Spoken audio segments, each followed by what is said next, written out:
City auto rickshaw welfare association के पदाधिकारियों ने आज मुरादाबाद जिलाधिकारी को ज्ञापन सौंपा।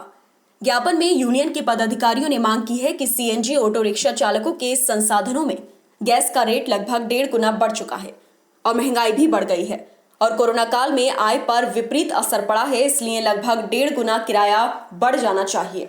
मुरादाबाद महानगर में परमिट प्राप्त ऑटो रिक्शाओं से 3 गुना अधिक अवैध रूप से ऑटो और ई रिक्शा चल रहे हैं, जिससे कि परमिट प्राप्त ऑटो रिक्शा के चालकों को रोजी रोटी की समस्या हो गई है। इसमें अवैध वाहनों को रोककर वैध वाहनों का संचालन ठीक प्रकार से कराया जाए। ऑटो रिक्शा परमिट की नवीनीकरण आयु 5 वर्ष निर्धारित है, लेकिन आरटीओ मुरादाबाद द्वारा उसके अतिरिक्त 2 वर्ष में नवीनीकरण न करने पर रोक लगा दी है, जिससे बीमार और मृतक मजदूर ऑटो रिक्शा परमिट चालकों का परमिट नवीनीकरण न होने से रोजी रोटी बंद हो जाती है। इसलिए ऑटो रिक्शा नवीनीकरण पर 2 वर्ष की समय विधि की रोक हटाकर और दंड शुल्क लगाकर परमिट नवीनीकरण कराकर आदेश पारित करने की कृपा करें।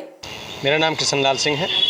किस मांगों को लेकर ज्ञापन दिया, किस चीज़ को लिया जाता है? City auto rickshaw welfare association के बैनर तले आज हम लोगों ने जिलाधिकारी महोदय से ऑटो चालकों की कुछ समस्याओं को लेकर ज्ञापन दिया है और उसमें विशेष रूप से क्योंकि 7 वर्ष पहले किराया निर्धारण हुआ था, तब से लेकर अभी तक किराया नहीं बढ़ाया गया है।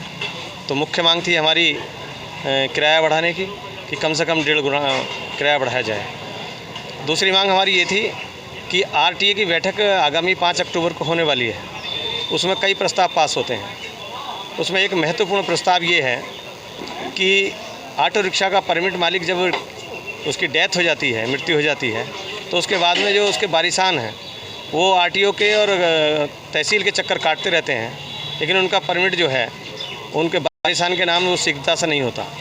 और उसमें एक रोक लगा दी है कि यदि परमिट नवीनीकरण की अवधि से 2 वर्ष का समय आ जाता है तो वो नवीनीकरण नहीं किया जाएगा। आरटीए की बैठक में इस विषय को हमने गंभीरता से लेते हुए मांग की है कि वो 2 वर्ष की जो रोक लगाई है उसको हटाया जाए, क्योंकि ऑटो चालक की मृत्यु के बाद में वह पूरा परिवार अनाथ हो जाता है और कमाने का जो एक जरिया है ऑटो चालक वो रुक जाता है।